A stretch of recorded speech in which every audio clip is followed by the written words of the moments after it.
Hello and welcome back to the Karma Stories podcast. I'm Rob and I hope you are having a wonderful day today.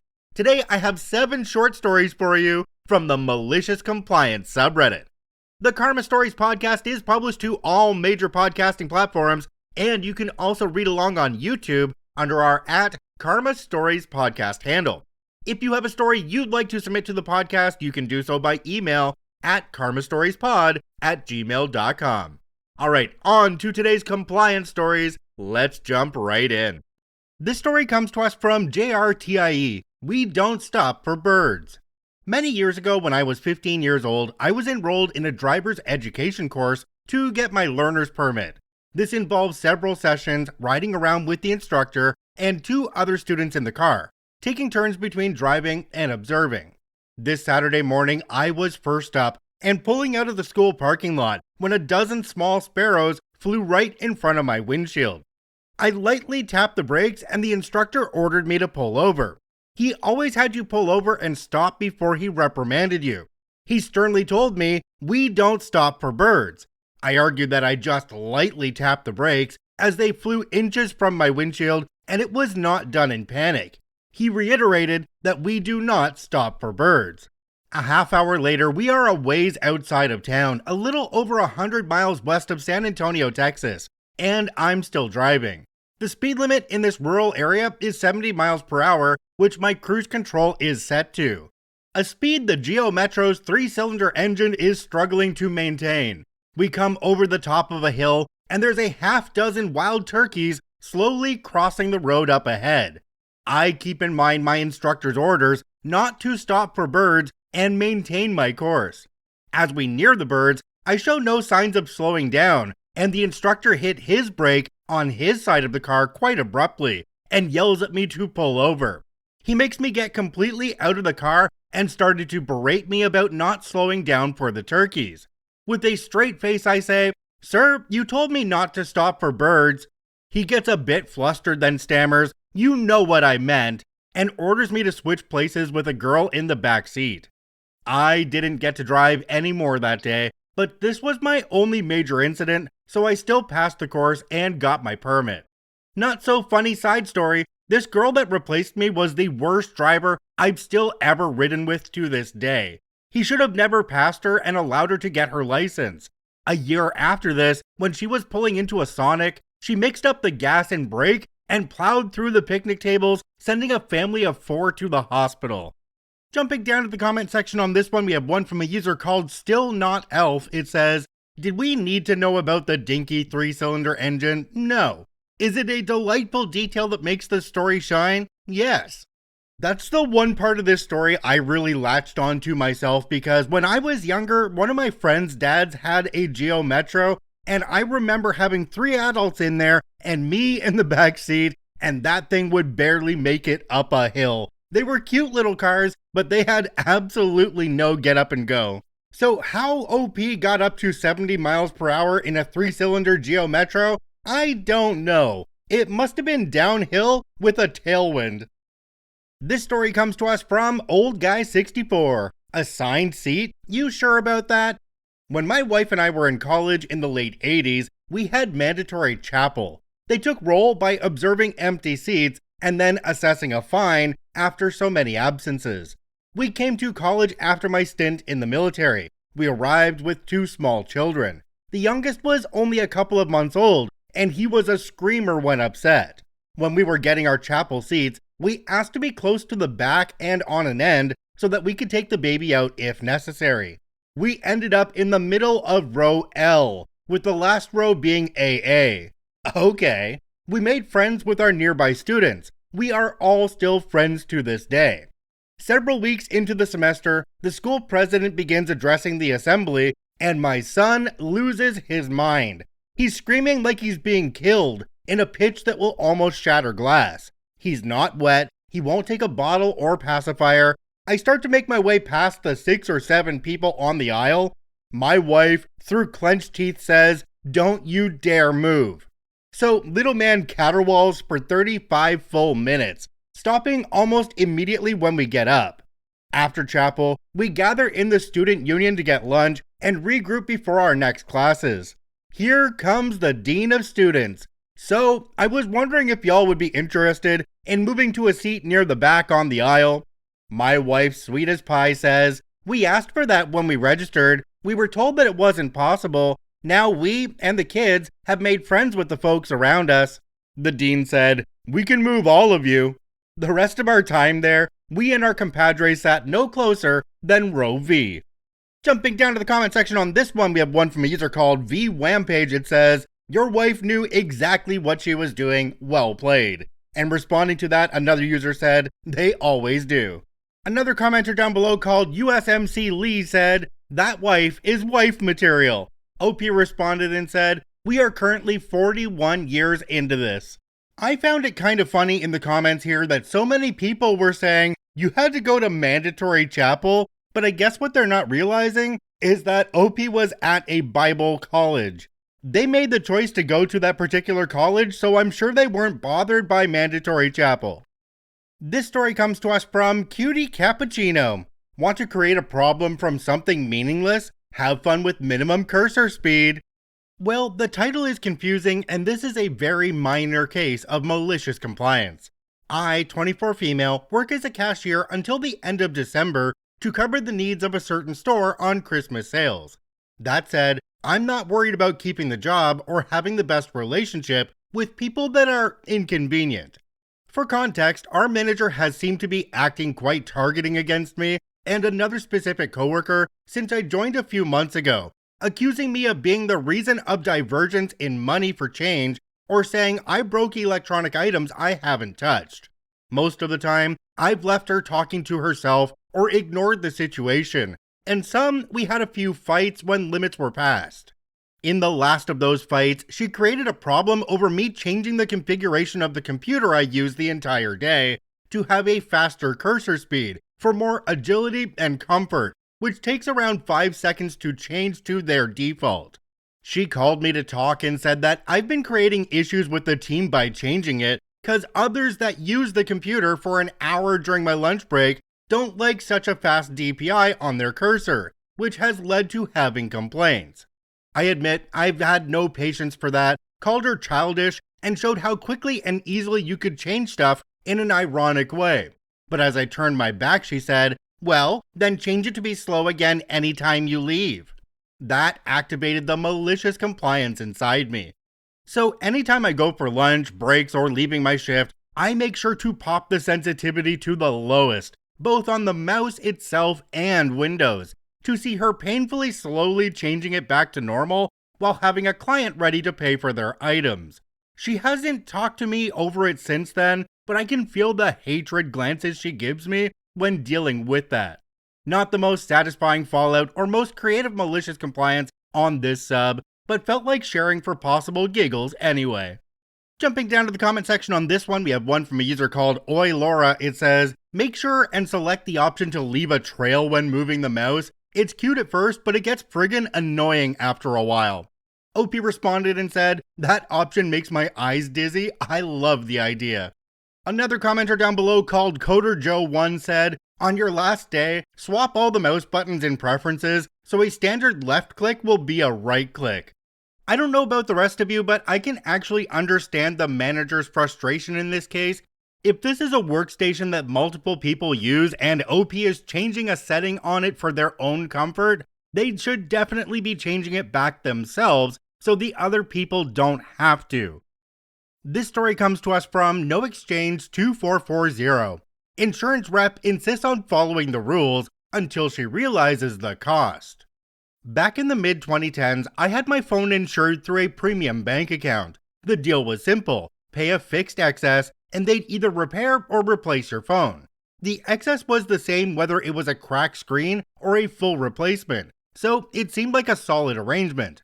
One day, I cracked my phone screen. It still worked fine, and I had a holiday coming up, so I decided to wait until I got back to file a claim. When I finally called the insurance company, the representative asked when the damage had happened, so I told her honestly. That's where the trouble started. She explained that I'd waited too long to report the damage. There was a time limit for claims, around 10 days, and I'd missed it. I explained that the phone was still usable, and I needed it for my trip, but she wouldn't budge. Rules were rules, she said, and my claim was invalid. Her tone was borderline smug. Fine, I thought, let's try some preemptive malicious compliance. What should I do if the phone gets damaged further? You'd need to call us back and file a new claim, but make sure it's within the time frame. Got it. And I can't include the existing screen damage, right? Correct. The new claim would have to be for unrelated damage. She seemed so oblivious to where this was going, so I pressed on. So how likely is it that a cracked screen could lead to water damage? If water got in and fried the motherboard, you'd most likely have to replace the whole phone, right? There was a long pause. Then she said she needed to speak to her supervisor. When she came back, her tone had changed. Suddenly, they were willing to overlook the missed time frame and process my original claim for the cracked screen. Jumping down to the comment section on this one, we have one from a user called Prof1959. It says, I really thought this was going to end with, okay, so I just ran over my phone accidentally with my car. Smashing sound. $1,300, please. Is anybody else surprised on this one that the insurance company didn't say that water damage would have been as a result of the pre-existing crack that they weren't covering anyway? I'm actually quite surprised that OP was able to get them to go around that. I guess the phone insurance doesn't work like medical insurance though, because medical insurance be like, oh, you're having a heart attack? We can't cover that because having a cardiovascular system? Yeah, that's a pre-existing condition. This story comes to us from Scary. Delivery stuck in warehouse. So we decided to get a Ring doorbell, and my wife found it at a great price with a national chain. They even had an offer on which made it even cheaper. £58 down from £119. Bargain. This chain doesn't have a shop in our town, but you can click and collect from the supermarket that is. Great. So we order it and wait, but a few days later, it's still out for delivery. Do a live chat with their customer service, and it's stuck in the warehouse, but they try to unstick it for me. A few days later, and it's still out for delivery. Another live chat, and it'll be there in a few days. Now it's getting to the end of the collection deadline, so I live chat again. Answer is that it's stuck in the warehouse and won't get unstuck. The only answer is to cancel the order and buy again. Problem is that in the meantime, it's selling for full price, £119, when we bought it for £58. I'm polite but forceful and try to find out why it's stuck and explain why I can't rebuy it as it's much more expensive. They said I can go into a store and buy one there and then. They're even giving them away with TV sets. Suddenly, we realize what's happening. They've sold it too cheaply and have changed their mind. So I kick up a fuss and get offered £5, so I ask to speak to a manager. Am told I'll be called back within 3 working days. A manager calls me back 5 minutes later and offers me a voucher for £62, the difference in value between what I paid and what it's on sale for. This way, I can go back online and buy it at the price I bought it at. Yeah, of course I'm gonna do that. So I wait a few weeks till they're doing their Black Friday deals, and it's on sale for £61. We now have a £2.99 Ring doorbell. Jumping down to the comment section on this one, we have one from a user called Red Kathy. It says, nicely done there. Yes, it's often the case when they take too many orders that they can't supply for a phantom package to be stuck in a warehouse or awaiting shipping. I've had that many times. Never thought to try for a voucher off it like you did. OP responded and said, I should point out it was their suggestion. I just wanted the product and was amazed when they phoned and offered the voucher. Okay, part of me on this one is thinking that this must be a third-party vendor on that national chain's website. I feel like when they figured out that OP knew what was going on and they were holding back the product because they sold it at the wrong price, they were forced into giving them that voucher because the main company said, haha, you can't do that. The main company might have even threatened to cut them off if they kept up what they were doing. Maybe not the most likely case, but definitely a possibility. This story comes to us from Smoke Trees, Halloween Candy. This happened a few years ago, but I saw another post and it reminded me of this story. So I used to work overnight at a grocery store, think similar to Walmart, stocking shelves. We were supposed to follow planograms, which would basically just tell you where things were supposed to go on the shelves to keep all the stores uniform.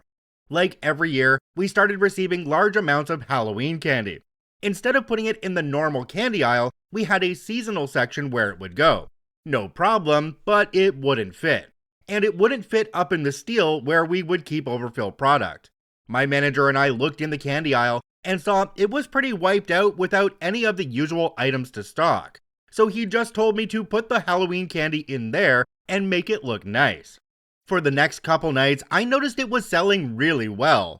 Day 3 or 4, the store director came in early and pulled me aside and basically berated me for stocking things outside of the planogram and not following procedure. I tried to explain, but he didn't want to listen. Fine, cue Malicious Compliance. My manager and I spent 2 hours removing everything that didn't belong in the aisle and rearranging it. There was probably 10 to 15 missing products that just left an empty spot on the shelves. It looked terrible.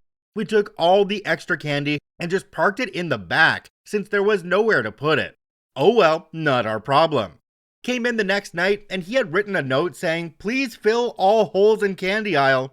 My manager wrote back, "Sorry, can't. No product in store according to planogram." Came in the next night and the day people had put all the candy back where I had it in the aisles. Store manager never complained about the way we stocked again for the next year I worked there.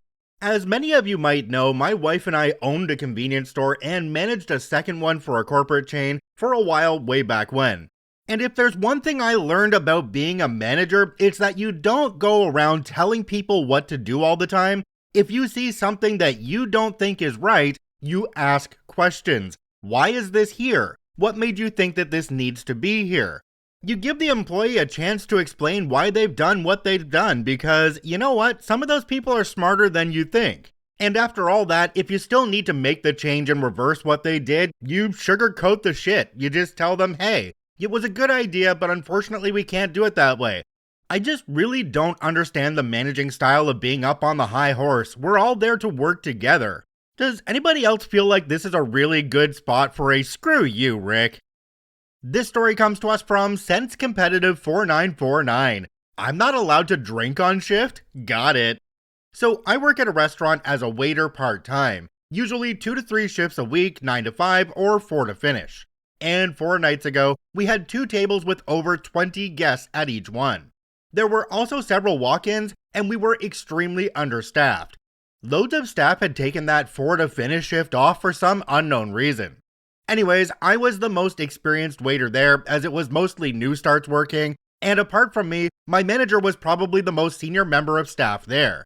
I'm 17 and I've been working there since I was 15. I'm in the UK, so it's fine for me to be working at this age. I am tasked with taking a food order from one of the tables. I go up and take the order and put their order into the tills. I then go to drink from the water bottle which I had filled at the start of my shift, and my manager tells me, "You're not allowed to drink on shift. It's far too busy, put it down." So I put my drink down. The next day, I come in for my 9 to 5 shift and I don't drink. Then today, I came in for my 9 to 5 shift again and I don't drink. My supervisor notices that I didn't even have my drink bottle in with me and asks why, and I tell him, "Oh, manager's name told me I couldn't drink on shift, so I don't see the point in bringing a water bottle anymore." The supervisor says, "That's not right. You're allowed to have a drink at work. It's a basic human right. I'll have a chat with HR about this." Anyways, I just received a message from my manager basically saying that he's sorry for telling me I'm not allowed to drink and that he was wrong. My supervisor also texted me saying that he embarrassed the manager in front of the whole management team and the owner of the restaurant, as manager had been giving the waiters questionable advice for the past while, and apparently the owner wasn't happy with him at all. I hope he learned his lesson not to tell me I can't drink. I'm not dehydrating myself for a minimum wage job. I'll drink when I want, whether I'm on the beach or in the restaurant. Jumping down to the comment section on this one, we have one from a user called FatBoyTaz. It says, "Good on your supervisor to notice your lack of a water bottle. Shows they're paying attention to you and how you perform." Another commenter down below called Contrantier said, "I have heard that this sometimes comes from customers pretending they're offended at workers drinking in the restaurant. My favorite response to this is, instead of telling the employees to stop drinking as it bothers customers, finding said employee and bringing them to the customer and asking the customer very loudly to please explain in detail why they're not okay with the employee drinking water while on shift. I love this comment, and you could take this one a little bit further because if the customer says it's rude for the waiter to be drinking in front of other people, well then you can refuse to serve them any liquids at the table because it would be rude for them to drink in front of their guests as well. Also, I just want to say from the title of this one that said, I'm not allowed to drink on shift, got it. This is not where I thought it was going. I didn't think they were talking about water. If you enjoy daily Reddit stories, I encourage you to follow and add us to your favorites on whichever podcasting platform you enjoy the most. And if you're watching and listening on YouTube, please hit that subscribe button and drop a like on the video. It really helps us out. I thank you for watching and listening. I hope you have a wonderful day, and we'll see you tomorrow.